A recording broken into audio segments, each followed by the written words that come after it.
Bonjour à tous pour ce webinaire priorisation des travaux, donc animé par moi-même, Antoine Julia, et puis mon collègue Olivier. Donc c'est un webinaire qui est fait en lien aussi avec la Vallée du Haut-Anjou, la communauté de communes Vallée du Haut-Anjou.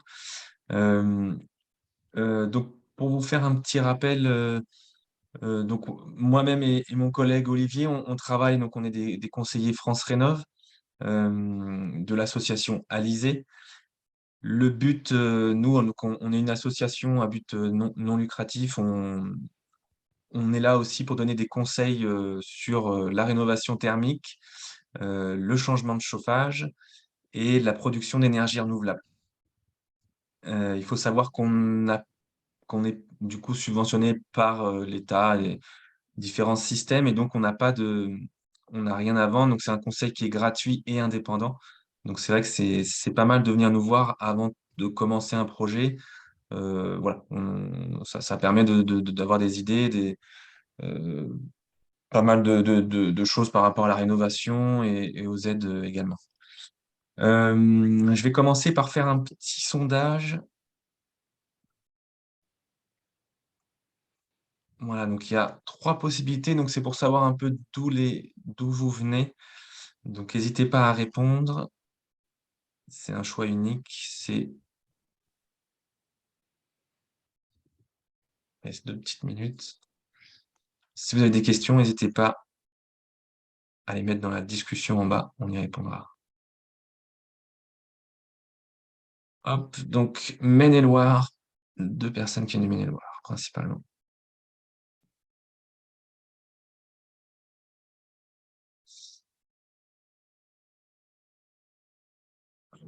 Voilà, donc je vais laisser Olivier vous présenter le webinaire et puis après on verra après pour les questions. Olivier, je t'en prie. Bonsoir, merci Antoine pour l'introduction. Donc le sujet qui va nous occuper ce soir, c'est celui de la priorisation des travaux de rénovation énergétique. L'idée dans cette présentation, c'est de vous amener des éléments de décision pour savoir dans quel ordre réaliser les travaux. Ça passera aussi bien évidemment par une présentation de quels sont ces travaux. Et puis on essaiera de vous donner quelques critères plus particulièrement techniques qui permettront de faire le choix entre les différentes solutions existantes par rapport aux problématiques que vous pourriez rencontrer dans votre logement. On y reviendra à la fin de la présentation, mais ça fait aussi partie de nos missions en tant que conseiller France Rénov' de vous conseiller sur ces aspects-là lors des différentes permanences qui peuvent avoir lieu sur le territoire de la communauté de communes de la vallée du Haut-Anjou, plus particulièrement à Bécon, au Haut d'Anjou et au Lion d'Angers. Cette présentation, elle va s'articuler de la manière suivante. On va d'abord s'interroger sur l'intérêt que l'on peut avoir à rénover son logement. Alors, on parle bien de rénovation énergétique. Pour faire plus court, on va simplement utiliser le terme de rénovation pour la suite de la présentation. On va essayer d'identifier quels sont les points les plus critiques en termes de déperdition d'énergie. On fera un petit zoom sur l'audit énergétique, qui est un outil qui est à votre disposition pour vous aider, en plus de nos conseils, dans le choix des travaux à réaliser. Et puis, on développera un petit peu les grandes étapes par lesquelles on peut commencer d'une manière assez générale, les situations particulières nécessitant une analyse plus approfondie. Là, on restera dans des grandes lignes. Et puis, on gardera un temps en fin de présentation pour des échanges et bien évidemment pour répondre à vos questions, celles-ci pouvant être un petit peu plus particulières à vos logements. Pourquoi rénover son logement sous l'aspect énergétique?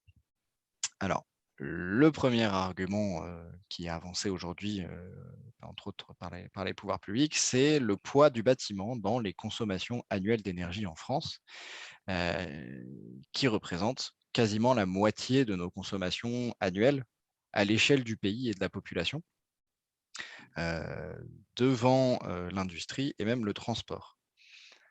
Donc le premier intérêt qu'on peut avoir à l'échelle nationale à rénover les bâtiments, et donc à diminuer leur consommation, c'est d'arriver à diminuer nos consommations globales, et ce pour respecter les différents engagements pris par la France à l'échelle européenne et mondiale.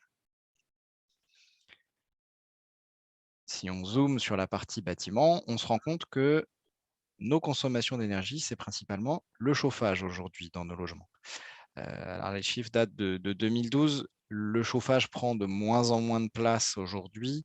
Les appareils électriques de plus en plus. C'est principalement dû aux bâtiments neufs qui sont construits aujourd'hui, qui sont très performants d'un point de vue thermique, mais qui conservent toujours le même nombre d'appareils, voire plus d'appareils. Euh, D'une manière générale, on peut retenir que plus de 50% de nos dépenses d'énergie dans nos logements sont dues au chauffage. C'est principalement sur ce gisement d'économie d'énergie qu'on va chercher à travailler dans la rénovation énergétique, et c'est ce qu'on va voir principalement aujourd'hui. Si on ramène ça à la diapo précédente, ça veut dire que quasiment 25% des dépenses d'énergie aujourd'hui en France sont liées au chauffage de nos logements. Donc on a un potentiel d'économie assez intéressant rien que sur ce poste-là de consommation. Ces éléments-là, ils sont surtout valables à l'échelle nationale. On va chercher à atteindre des objectifs pris, des engagements pris par les différents gouvernements. Mais qu'est-ce que nous, on peut y gagner dans notre logement? Eh bien, un certain confort financier, dans un premier temps. Toutes les énergies ne se valent pas aujourd'hui en termes de coûts. Les récents événements géopolitiques nous l'ont encore une fois démontré, avec entre autres l'augmentation très forte du gaz suite aux événements en Ukraine. On a aussi une augmentation tendancière plus ou moins forte de l'ensemble des énergies. J'ai mis pour l'exemple ici l'électricité qui, en l'espace de 15 ans, a augmenté de près de 50% et qui a une tendance d'augmentation qui est assez forte. Vous avez sur la gauche les moyennes nationales constatées du coût de l'énergie à la fin du mois de février. Donc on se rend compte que suivant les types d'énergie, pour 1 kWh utile de chauffage, donc pour avoir une base de comparaison entre toutes ces énergies, on va aller du simple au double, voire au triple, voire même sur des écarts encore plus grands si on regarde les extrêmes de l'échelle entre le bois déchiqueté et le gaz propane. Ça va être un premier enjeu pour l'habitant d'un bâtiment que de limiter le combustible qu'il fait rentrer dans son logement et ainsi limiter sa dépense pour son chauffage en particulier. On va avoir un deuxième enjeu derrière la rénovation énergétique qui est celle du confort de l'habitat. Aujourd'hui, un bâtiment ancien, pas ou peu isolé, avec des fenêtres en simple vitrage et des radiateurs électriques à convection, sera très inconfortable. On aura beau dépenser beaucoup d'argent pour payer l'électricité nécessaire au chauffage, le système de chauffage, les différences de température entre les différentes parois et les courants d'air parasites qui peuvent exister autour des ouvertures rendront l'habitat très inconfortable pour l'habitant. L'objectif de la rénovation, c'est aussi ça, c'est aussi de rendre nos habitats le plus confortable possible en chauffant avec une dépense la plus raisonnable possible. Pour donner simplement deux clés par rapport au confort thermique, alors qu'on pourrait développer de manière plus conséquente, mais je vais synthétiser ici. Pour avoir une sensation de confort correcte, l'idéal est que la température des parois qui nous entourent soit la plus proche possible de la température de l'air qui est contenu dans une pièce. Et on privilégiera comme source de chaleur des sources qui rayonnent fortement, typiquement un foyer de cheminée fermé, par exemple. Ces deux éléments-là sont, en général, des éléments qui permettent d'atteindre un confort assez conséquent dans un logement. Voilà les différents enjeux qu'on a derrière la rénovation énergétique. Alors tout d'abord, parvenir à réaliser les économies d'énergie auxquelles notre pays s'est engagé, mais aussi alléger la facture des occupants en limitant les dépenses liées à l'énergie. Et enfin et surtout, atteindre un niveau de confort correct dans l'habitat. Pour vous mettre un petit peu sur la piste des différents sujets qu'on va aborder dans la suite de cette présentation, donc on a dit que le principal poste de dépense dans un bâtiment, c'était le chauffage. Donc, un des enjeux de la rénovation énergétique, ça va être de conserver le plus possible la chaleur à l'intérieur du logement. À votre avis, quelles sont les principales sources de fuite de la chaleur dans une maison qui ne serait pas du tout isolée? Je vous laisse éventuellement indiquer vos propositions dans le chat écrit.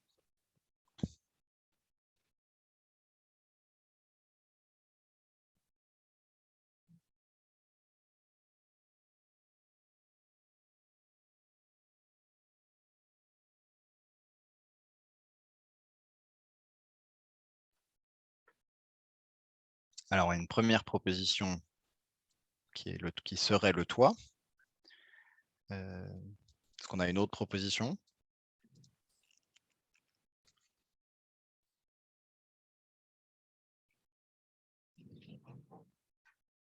Le plancher bas? Alors, si on les prend de la plus importante à la moins importante, encore une fois, dans une maison qui date d'avant 74, je reviendrai sur cette date un petit peu plus loin, qui n'est absolument pas isolée. La première source de déperdition dans ce type de maison, c'est effectivement le toit. Viennent ensuite les murs et les fuites d'air et l'aération naturelle, tout ce qui va être défaut d'étanchéité dans les parois. Viennent ensuite seulement les fenêtres, puis les planchers bas, et enfin tout ce qui est rangé dans la catégorie des ponts thermiques, qui sont en général la jonction entre différents éléments de maçonnerie intérieure et extérieure. On voit avec ces estimations que se dessine peut-être un premier critère de priorisation des travaux. On pourrait, dans un but d'économie d'énergie, chercher à s'attaquer d'abord aux postes les plus déperditifs. Et c'est effectivement ce qu'on fera dans la suite de cette présentation. On s'intéressera tout d'abord au toit, puis au renouvellement de l'air et aux murs. On parlera un peu des fenêtres au moment où on parlera des murs. Et on pourra traiter sur la fin les ponts thermiques et les planchers bas. Vous avez un outil à votre disposition aujourd'hui dans le spectre des artisans qui interviennent dans le bâtiment qui s'appelle l'audit énergétique. Alors, un audit énergétique, qu'est-ce que c'est? C'est une étude thermique personnalisée de votre logement. C'est un travail qui permet de faire un état des lieux. Donc, l'auditeur thermique va venir dans votre logement, va faire un certain nombre de relevés, va faire un certain nombre d'observations sur les modes constructifs et les matériaux employés. Et à la suite de ces relevés, il va reconstituer une maquette numérique de votre logement dont il va se servir pour faire des simulations thermiques. Simulation thermique, c'est quoi? C'est un calcul qui permet de connaître la consommation d'énergie d'un bâtiment sur la base des observations qui ont été faites sur site, des matériaux employés et de la géométrie des pièces. L'objectif, ce n'est pas seulement de faire une étude thermique sur l'état actuel du bâtiment. Ça, en général, on le connaît plutôt bien. Quand on vit dedans, on connaît les courants d'air parasites, on sait les endroits où on a du mal à chauffer. L'intérêt d'un audit énergétique, il va se situer dans l'étape suivante.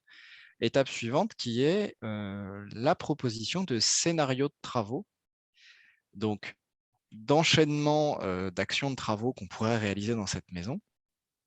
La plupart des auditeurs énergétiques en proposent 3, qui vont être chiffrés en termes d'impact sur les consommations énergétiques et aussi en termes de coûts.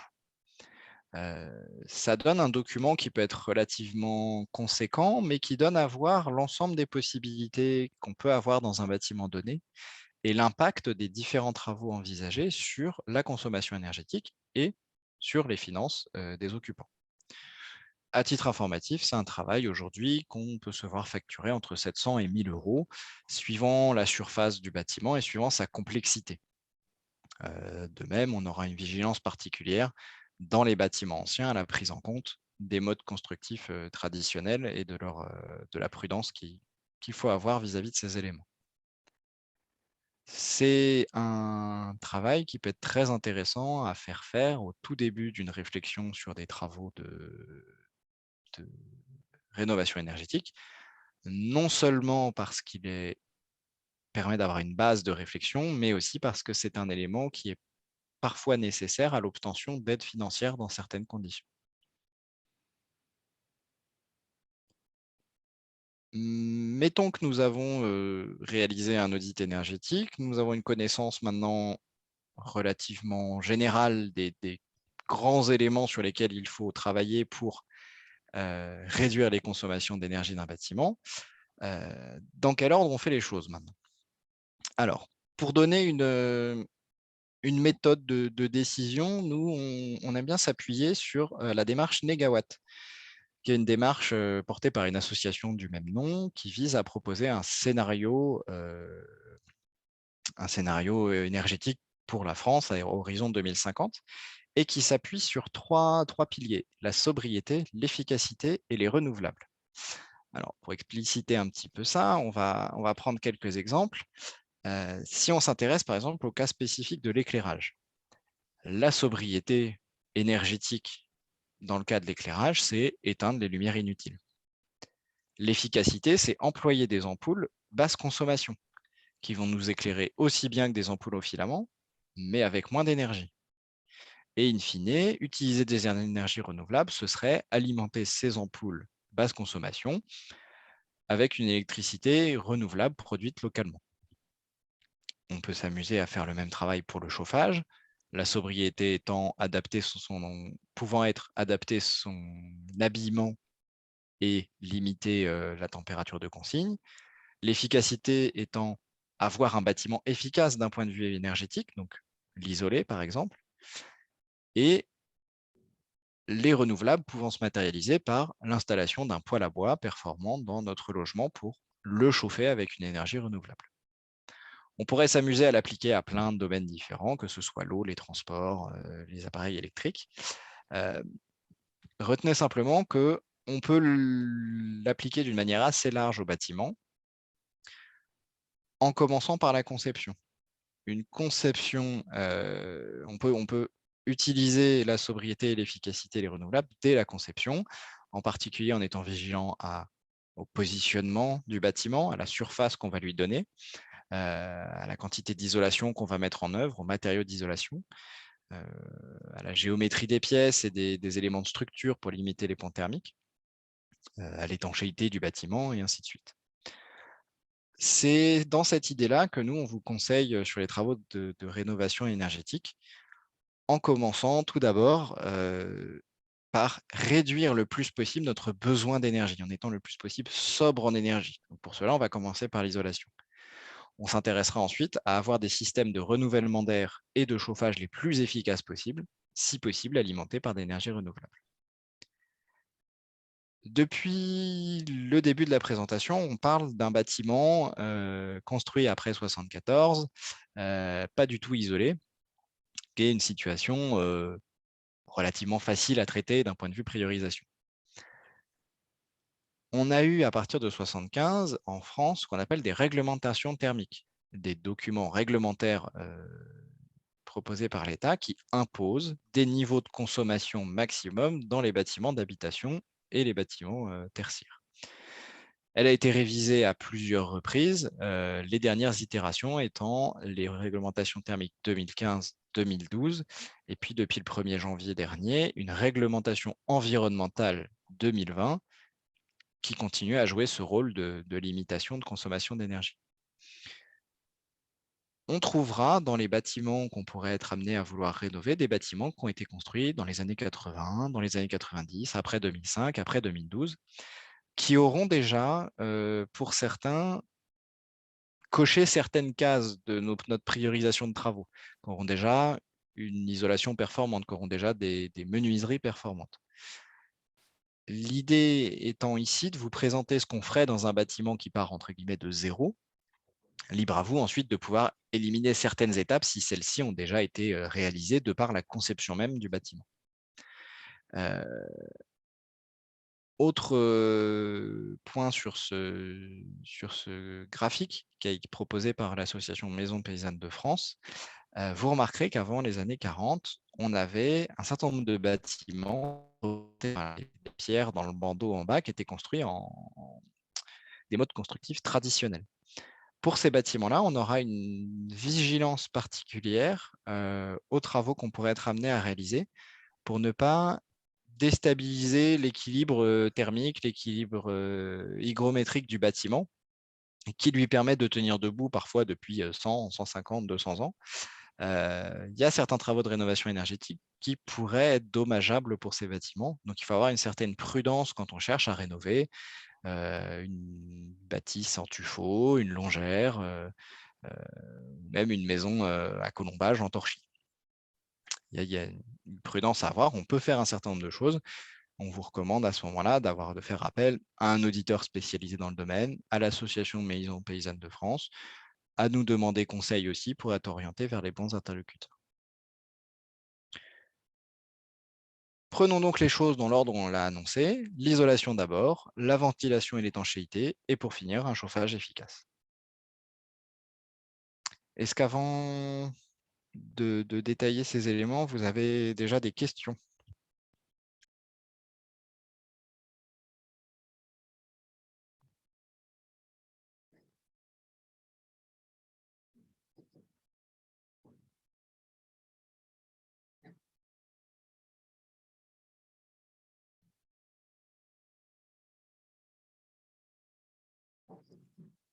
Bien, sans question, je vais donc démarrer sur l'isolation.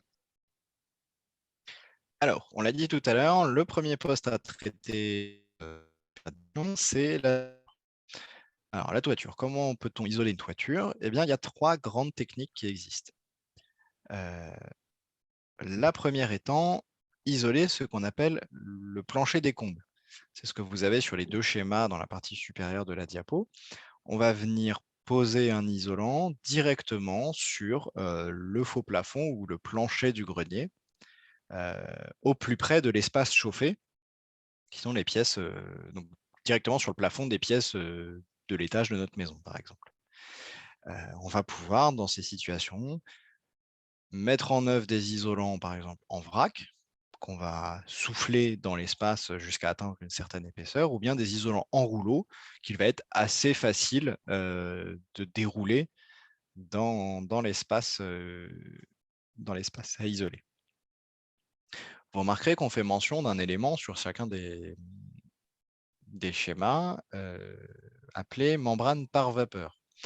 Alors cet élément-là, il a son importance dans l'isolation, que ce soit dans les combles ou dans les murs, dans certaines situations, pour assurer l'étanchéité de la paroi, aussi bien à l'air qu'à la vapeur d'eau.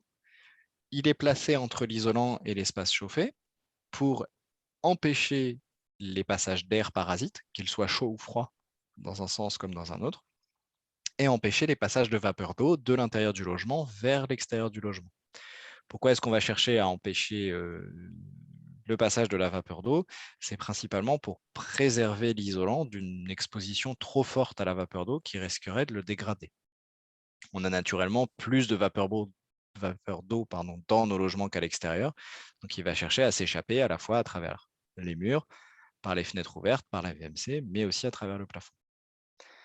Dans le cas où on a aménagé nos greniers, par exemple, on va pouvoir venir isoler directement dans les rampants, c'est-à-dire entre les éléments de charpente et directement sous la couverture. De la même manière, on retrouve une membrane par vapeur entre l'isolant et l'intérieur de la pièce. Ces techniques-là peuvent aussi être réalisées par l'extérieur, c'est-à-dire par-dessus des éléments de charpente. On va venir retirer la couverture, mettre en place une charpente légère avec des caissons qu'on va remplir d'isolant, puis reposer une couverture. Ça présente l'avantage notamment de ne pas réduire l'espace habité dans le grenier et de pouvoir être groupé avec des travaux de réfection de couverture. Voilà pour ce qu'il en est de la toiture. On peut désormais s'intéresser à l'isolation des murs, qui était notre deuxième poste de déperdition. L'isolation des murs, elle est relativement plus simple d'un point de vue technique. Elle peut se faire soit par l'extérieur, en appliquant directement sur le mur des panneaux d'isolant, soit entre montants rigides, soit en étant vissés dans la paroi. Encore une fois, on va venir protéger l'isolant, cette fois-ci de l'eau extérieure, avec des films par pluie. Et on va venir soit le recouvrir d'un bardage, vous en avez probablement déjà vu en bois, en zinc, en PVC, ou bien d'un enduit de finition. Vous avez à droite l'illustration de ce qu'on appelle un pont thermique. Vous avez une imagerie thermique d'un bâtiment et on voit de l'extérieur du bâtiment les endroits où se trouvent les planchers et ce qu'on appelle un mur de refend ou plus couramment un mur porteur qui facilite le passage de la chaleur vers l'extérieur. Sur cette photo, toutes les zones en rouge et orange sont des zones plus chaudes que le reste autour. Ça veut dire que la jonction entre ces éléments facilite le passage de la chaleur. Un des avantages de l'isolation par l'extérieur, c'est que ça permet de facilement traiter ces ponts thermiques, parce qu'une fois l'isolation réalisée par-dessus, quel que soit l'endroit par lequel la chaleur va rentrer dans le mur, elle va forcément rencontrer l'isolant et donc forcément être ralentie dans sa fuite vers l'extérieur. On peut isoler nos murs aussi par l'intérieur, encore une fois, soit à l'aide de structures métalliques ou bois, soit par collage sur le mur. Attention, dans le cas de certains murs, notamment en pierre ou des murs en technique traditionnelle, l'utilisation d'un pare-vapeur sera nécessaire pour limiter à nouveau l'apport de vapeur d'eau dans l'isolant, mais aussi dans le mur, et permettre au mur de relarguer sa vapeur d'eau à d'autres moments de l'année. Voilà, c'est des choses auxquelles il faut être vigilant lorsqu'on veut travailler sur ces murs. Font aussi partie de la paroi nos vitrages, qui vont participer de l'isolation. Aujourd'hui, on a différentes techniques pour mettre en œuvre des vitrages. Le simple vitrage n'existe plus et n'est plus posé. Est toujours existant dans certains bâtiments, mais n'est plus posé aujourd'hui. Le double vitrage est la technique la plus courante, avec des épaisseurs entre les deux vitrages variables, certains étant même suffisamment épais pour créer une convection de l'air à l'intérieur et donc nécessitant la mise en œuvre de gaz plus lourds, entre autres l'argon, mais qui assure aussi une isolation d'autant plus efficace. On entend aussi parler de triple vitrage, qui sont des vitrages avec des performances encore plus importantes, mais qui viennent aussi avec un coût encore plus important. C'est plutôt des vitrages qu'on retrouvera dans des situations spécifiques dans des bâtiments neufs. Aujourd'hui, en rénovation, pour des questions de rationalisation des coûts, on préférera du double vitrage, même si celui-ci doit être relativement épais. Les vitrages ont plusieurs caractéristiques qui permettent de caractériser leur résistance thermique. Un coefficient UW qui doit être le plus petit possible afin de limiter le passage de la chaleur, qui s'appelle UD lorsqu'on parle des portes. Et on a aussi un coefficient SW qui est le facteur solaire, qui va être la capacité du vitrage à laisser passer la lumière et à laisser rentrer la chaleur du soleil. Il y a un équilibre à trouver entre le UW et le SW pour à la fois profiter de la chaleur du soleil sur des périodes d'hiver, par exemple, pour limiter encore une fois le recours au chauffage, et limiter avec le UW les déperditions à travers le vitrage, parce que l'air extérieur est beaucoup plus froid que l'air intérieur. L'isolation des menuiseries, ce qu'il faut bien avoir en tête, c'est que ça vient avec l'isolation des murs, dans un monde idéal, et que ça vient compléter cette isolation. L'idée étant d'avoir un ensemble le plus cohérent possible pour limiter les fuites d'air et les défauts d'étanchéité. Sur l'isolation, ce qu'il faut bien retenir, c'est essayer de réduire le plus possible les ponts thermiques qui pourraient rester. On a vu tout à l'heure l'imagerie thermique qui nous montrait la dalle et les murs de refend. Si on arrive à cacher toutes ces zones-là, en fait, on cache les principales zones de fuite de la chaleur. Il y a un enjeu aussi avec l'étanchéité de la maison. C'est notamment pour ça qu'il est intéressant de traiter les menuiseries en même temps que l'isolation des murs et qu'il est important dans les éléments légers, en particulier dans la toiture, de bien gérer l'étanchéité à l'air qui participe de l'isolation. On y reviendra un tout petit peu plus tard, mais isoler, ça peut entraîner un gain non seulement l'hiver, mais aussi l'été. Et on verra pourquoi. Et le nerf de la guerre étant la dépense, plus on isole, plus le besoin de chauffage va diminuer. Quelques éléments sur les matériaux d'isolation. Aujourd'hui, on voit la plupart du temps sur les devis une valeur exprimée en R, le R étant la résistance thermique. La résistance thermique, elle est calculée à partir de la conductivité, qui est notée lambda ici, à retenir que plus la conductivité est faible, plus le matériau va être isolant. C'est cette caractéristique qui va avoir un impact, principalement l'hiver. Ça représente la quantité de chaleur que le matériau va laisser passer. On a un enjeu qui est de plus en plus fort aujourd'hui aussi sur le confort d'été, notamment dans les pièces qui peuvent se situer directement sous la toiture. Ce confort d'été, il peut être assuré principalement, il peut être assuré aussi par les matériaux isolants.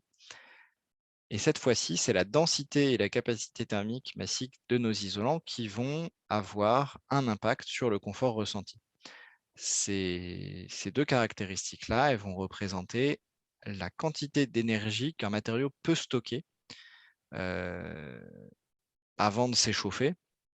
Et in fine, ça va avoir pour conséquence de ralentir l'entrée de la chaleur dans le logement et donc de préserver une certaine fraîcheur à l'intérieur de celui-ci. C'est le phénomène qu'on peut constater dans tous les bâtiments anciens en pierre avec des murs épais. C'est ces phénomènes-là qu'on peut ressentir et qu'on peut essayer de recréer dans une toiture avec des matériaux denses et à capacité thermique élevée. Quelques ordres de grandeur aussi, les minimums entre guillemets réglementaires qui permettent d'accéder aux aides aujourd'hui. En toiture, selon le type de mise en œuvre, la valeur est égale à 6 ou 7. Pour les planchers bas, la valeur est égale à 3 et pour les murs, 3,7. Si on cherche à être particulièrement ambitieux, que ce soit en bâtiment basse consommation ou en bâtiment passif, vous avez les valeurs proposées ici. Ce qu'il faut bien voir, c'est que ça augmente au fur et à mesure l'épaisseur d'isolant mis en œuvre, ce qui peut amener des contraintes après sur l'aménagement du logement.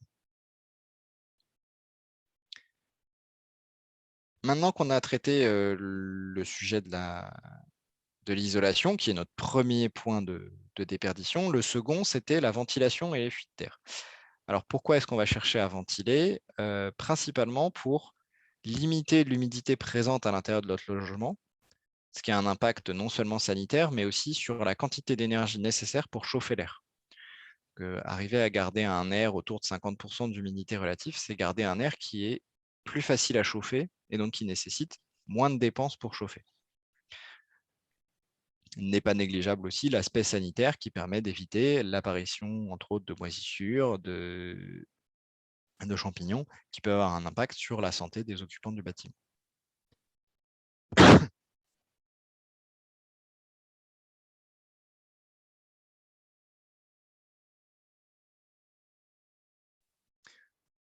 En ce qui concerne la ventilation, la première étape, c'est d'assurer une étanchéité la plus efficace possible à travers l'isolation et une éventuelle réfection des menuiseries. On va ensuite mettre en place un système de ventilation mécanique contrôlée qui pourra être simple flux ou double flux. Une ventilation simple flux étant uniquement un ventilateur d'extraction qui va venir extraire l'air des pièces humides, WC, salle d'eau, cuisine, avec des entrées d'air prévues en général sur les menuiseries dans les pièces sèches, salon et chambre. On veillera à ce que le passage de l'air puisse se faire correctement sous les portes pour garantir le fonctionnement du système en permanence. La VMC double flux a la particularité d'extraire et de faire entrer l'air dans le logement avec un échange de chaleur entre l'air qui sort et l'air qui rentre. Des équipements qui sont un peu plus complexes, notamment parce qu'on double le nombre de gaines à faire passer, ce qui peut s'avérer un petit peu technique dans certains logements, notamment dans les maisons anciennes. L'intérêt de ces systèmes, c'est qu'on récupère une partie de la chaleur ou de la fraîcheur de l'air qui était à l'intérieur du logement pour le mettre dans l'air qui rentre, ce qui contribue à économiser de l'énergie. Maintenant qu'on a vu comment on pouvait réduire le plus possible notre déperdition d'énergie, donc première étape de notre démarche de travaux, on va pouvoir s'intéresser aux différents équipements de chauffage qui vont être du coup dimensionnés au plus juste du besoin du logement. Un logement isolé va avoir besoin d'une machine moins puissante qui sera moins coûteuse à l'achat, mais aussi à l'exploitation. Le chauffage peut se présenter sous deux formes. Technologie qu'on dit centralisée, c'est le traditionnel système chaudière-radiateur avec un circuit d'eau et un thermostat régulateur qui permet de gérer la température dans les différentes pièces. Les émetteurs pouvant être dits à haute température, c'est par exemple le cas des traditionnels radiateurs en fonte raccordés sur une chaudière fuel, ou bien basse température, ce qui est plutôt le cas des planchers chauffants ou des murs chauffants. La haute température ou basse température caractérisant en fait la température de l'eau qui les traverse, plutôt au-delà de 60 degrés dans les radiateurs en fonte et plutôt entre 35 et 50 dans un plancher chauffant. L'avantage de ces systèmes-là, c'est qu'une fois le circuit d'eau et les radiateurs en place, on peut y brancher une chaudière à gaz, une chaudière à fuel, une chaudière biomasse ou une pompe à chaleur. On peut avoir aussi des appareils indépendants, qu'ils soient électriques, par exemple, avec les différents types de radiateurs électriques, convecteurs, radiants à inertie, ou à bois, des cheminées ouvertes, des inserts et des poêles à granulés ou à bûches. L'intérêt de ces appareils-là, c'est qu'ils peuvent permettre d'apporter un chauffage ponctuel à un endroit où c'est nécessaire, sur un temps plus ou moins long, en particulier pour les radiateurs électriques, ou bien dans une pièce particulièrement utilisée dans la journée et plutôt grande. Ce sera le cas pour un granulé un poêle dans une pièce de vie. Dans les énergies renouvelables, maintenant qu'on a vu un petit peu l'ensemble des systèmes qu'on pouvait envisager et dans quel ordre essayer d'envisager les choses, à quel moment peut-on parler d'énergie renouvelable dans tout ça? Eh ben, principalement à l'étape du chauffage. Chauffage qui peut aller de pair aussi avec la production d'eau chaude sanitaire. Le renouvelable pouvant se faire soit, comme on l'a dit précédemment, avec du bois ou des granulés. Vous avez un exemple de chaudière à granulés sur la droite, ou bien à l'aide de panneaux solaires thermiques permettant de chauffer de l'eau qui peut servir à la fois au chauffage dans sa forme la plus importante et complexe, ou bien au chauffage de l'eau chaude sanitaire dans une forme un petit peu plus simple d'installation et un peu plus couramment répandue. J'en ai terminé pour la présentation un petit peu technique peut-être de ces éléments. Il nous reste un bon quart d'heure pour vos questions. Alors, j'ai une petite question, Olivier, merci pour la présentation. Qui détermine la puissance du chauffage, l'artisan ou le thermicien? Du coup, je peux essayer de vous répondre. Généralement, c'est plutôt l'artisan qui vient, qui vient visiter votre logement et qui va du coup qui doit effectivement s'intéresser à l'isolation du logement, aux émetteurs aussi, également, savoir s'ils travaillent justement en haute température ou en basse température. Et puis c'est lui du coup qui, grâce à tous ces éléments, va pouvoir déterminer une puissance de chaudière. C'est aussi possible de le faire par un thermicien, mais généralement c'est quand même plutôt un artisan. Le thermicien, c'est peut-être plutôt pour les gros bâtiments, qui va venir intervenir. Voilà par rapport à ça. Si je peux, Hem, compléter, le ouais. thermicien va plutôt déterminer un besoin global d'énergie pour le bâtiment, pour l'amener à la température réglementaire. L'artisan, son boulot, ça va effectivement de déterminer précisément la puissance de l'équipement nécessaire pour répondre à ce besoin, notamment en prenant en compte la disposition et la puissance des différents émetteurs. C'est un travail qui est complémentaire. Ouais. Juste un petit point par rapport à l'isolation. Là, on avait marqué par vapeur. Maintenant, on parle peut-être un peu plus de freine vapeur, qui du coup a plus tendance, en fait, va laisser passer un petit peu d'humidité, contrairement au par vapeur qui lui va être vraiment étanche.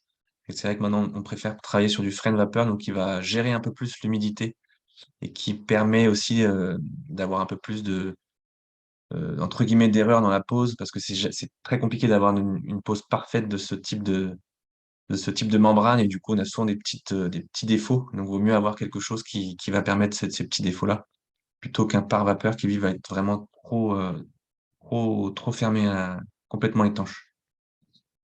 Euh, Par rapport juste aux aides, on a parlé brièvement des aides, c'est pas le sujet, mais juste pour synthétiser, il y a quand même quelques aides maintenant qui sont faites par qui sont possibles. Vous avez deux types.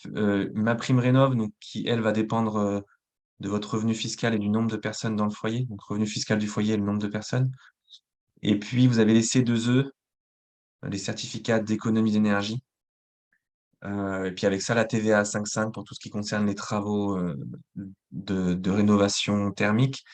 Voilà, je ne m'étends pas plus. Il y a un document qui est bien fait sur le site de l'ADEME qui s'appelle les, les aides à la rénovation 2022, je pense, c'est quelque chose comme ça, qui est très bien fait, qui résume un peu toutes les aides. Voilà. Il y a d'autres webinaires aussi dont le sujet est spécifiquement ce sujet-là. Donc il y a bien des aides. Euh, alors j'ai une autre question. Est-il possible de coupler un chauffe-eau solaire avec un chauffage central existant?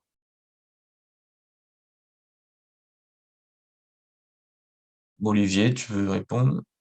Alors, la plupart du temps, oui. Justement, un chauffe-eau solaire va avoir besoin d'un appoint, enfin d'un équipement d'appoint, parce qu'il ne sera pas capable de produire de l'eau chaude sur toute l'année. Il faut savoir qu'il sera peut-être nécessaire de changer le ballon de stockage. Celui-ci n'étant peut-être pas nécessairement prévu pour recevoir de la chaleur à la fois d'un chauffage central et à la fois d'un chauffe-eau solaire. Il est même parfois pas existant. Certaines installations de chauffage gaz, par exemple, n'ont pas d'accumulation d'eau chaude. Donc ce sera un équipement qui sera ajouté en plus des panneaux solaires en toiture. Si on prend un tout petit peu de recul par rapport aux différentes informations qu'on a pu exposer ce soir, donc qui sont surtout des informations techniques, sur la base de constats des principales sources de déperdition, on vous a donné un premier élément de méthode pour débuter un projet de rénovation, qui est celui de l'audit énergétique. Vous avez aussi, en amont de ça, et comme l'a bien exposé Antoine en introduction, un service gratuit assuré par l'association Élysée sur la communauté de communes Vallée du Haut-Anjou, financé par la communauté de communes, service gratuit de conseil, gratuit et indépendant, puisqu'on ne dépend pas d'une quelconque entreprise de fabrication de matériel. Ce service de conseil, il est à votre disposition pour vous aider peut-être aux prémices de vos questionnements sur des travaux de rénovation, à identifier les points les plus pertinents à traiter dans votre logement et à vous orienter vers les artisans, les acteurs qui seront les plus à même de vous accompagner et de vous proposer des solutions techniques pour la suite. On ne On a dit. citera pas, par contre, voilà, je précise simplement, on ne citera Ouais. pas d'artisans en particulier, toujours par souci de neutralité. Néanmoins, vous aurez accès, et vous avez d'ores et déjà accès sur le site de France Rénov', à un annuaire qui recense tous les artisans certifiés RGE, reconnus garants de l'environnement, qui est une certification de la qualité de leur travail dans le cadre de travaux de rénovation énergétique. Cet annuaire vous permet de faire une recherche par adresse autour de votre logement, par exemple. Il y avait une main Et toujours levée. faire au moins 2 devis par poste de travaux pour pouvoir comparer. La petite main levée de Monsieur Charlie. Oui, Allez-y si bonjour, vous c'est voulez. Charlie, là, je suis Oui. particulier. Moi, j'avais une question, ouais, donc si on respecte, oui, toutes les informations que vous nous avez données là, si on souhaite vraiment aujourd'hui se protéger vraiment des canicules, de la chaleur, qu'il fait de plus en plus chaud aujourd'hui, si on veut vraiment avoir un confort d'été qui soit cohérent, est-ce qu'il faut aussi qu'on garde l'inertie ou enfin, qu'est-ce qu'on a comme levier vraiment pour éviter d'avoir d'avoir une clim, quoi? Qu'est-ce qui peut nous permettre vraiment d'avoir un bon Mhm. confort d'hiver, mais aussi un bon confort d'été, quoi? Ouais. Alors, le confort d'hiver sera principalement assuré par l'épaisseur entre guillemets de l'isolation qui va amener une résistance thermique. C'est principalement ça qui va jouer l'hiver. On peut aussi avoir des solutions de surface sur les parements intérieurs, sur l'isolant, pour avoir des murs qui ne sont pas trop froids. Ça peut être le cas du lambris ou de différents enduits, par exemple. Pour l'été, effectivement, le principal facteur, c'est d'avoir une inertie suffisante à l'intérieur du bâtiment, que ce soit des murs épais avec une certaine inertie, des murs anciens en pierre, par exemple. On a vu dans certaines maisons plus récentes aussi la réalisation de murs en briques pour séparer 2 chambres à l'étage, pour apporter un peu d'inertie. En fait, cette inertie, c'est des réservoirs à chaleur. Donc le mur va se réchauffer avant l'air de la pièce, et l'air de la pièce ne commencera à se réchauffer qu'une fois le mur chaud. Et dans la nuit, notre mur va réussir à refroidir. Donc effectivement, l'enjeu, ça va être d'apporter suffisamment d'inertie dans les endroits où il n'y en a pas, en particulier dans les étages et sous les toitures, que ce soit par des matériaux d'isolation les plus denses possibles, ou par la séparation de pièces avec des murs un peu plus lourds que ce qu'on peut avoir l'habitude de voir en simple placo-plâtre, par exemple. Ok, merci. Ouais. Et puis pour compléter, après, bah, c'est des choses que tout le monde fait un petit peu naturellement, c'est-à-dire bah, la journée, on va venir euh, faire obstruction aux rayons du soleil qui peuvent rentrer dans le logement, donc baisser les volets. Ça peut être de mettre des casquettes solaires, de mettre, par rapport au Velux, d'installer des volets extérieurs pour éviter finalement que la chaleur rentre. Et puis après, la deuxième chose, c'est faire en sorte d'arriver à bien ventiler le logement, c'est-à-dire décharger toute la chaleur qui a été accumulée dans l'isolant pendant la nuit. Et c'est vrai que des fois, ça peut être compliqué dans des studios notamment, où on n'a pas forcément d'ouverture sur deux façades opposées. C'est vrai que les ouvertures sur deux façades opposées, c'est l'idéal parce qu'on crée, on peut vraiment créer un courant d'air et donc vraiment là, revenir rafraîchir le logement avant une autre journée où on va du coup avoir de la chaleur qui va naturellement rentrer. Mais du coup, voilà, ouais, ombrager aussi toutes les parties situées sud, est, ouest. Voilà, ça peut être aussi une autre solution à moindre coût. Mais ça, j'imagine que tout le monde fait un peu naturellement aussi. Euh, Voilà un petit peu. Bah effectivement, donc si vous avez d'autres questions, en tout cas, c'est vrai que comme l'a rappelé Olivier, je le rappelle encore une fois, mais on fait des permanences sur rendez-vous d'1 heure pour voir les projets, voilà, dans différentes permanences. N'hésitez pas à venir prendre rendez-vous en ligne ou d'appeler le numéro. Même s'il y a un petit peu d'attente en ce moment, parce que c'est vrai qu'il y a pas mal de gens qui appellent, n'hésitez pas à appeler ce numéro-là. Euh, on vous enverra le document du coup par mail et puis vous aurez un lien pour revoir le webinaire. Et ben, merci à toi, Olivier, pour cette présentation super claire. Et puis, je vous souhaite une bonne fin de journée pour ma part. Si tu veux dire un petit mot pour la fin, Olivier. Je vous invite aussi à consulter le site internet de la communauté de communes sur lequel vous pourrez retrouver les futures animations qui seront prévues, dont on a oublié de rappeler les dates sur ce support, mais qui seront sur le support que vous recevrez. Voilà, il pourra vous être proposé des visites ou bien des ateliers en lien avec la rénovation. N'hésitez pas à y participer. Merci Antoine pour cette co-animation et bonne Allez, soirée à tous. allez, bonne soirée à tous. Merci.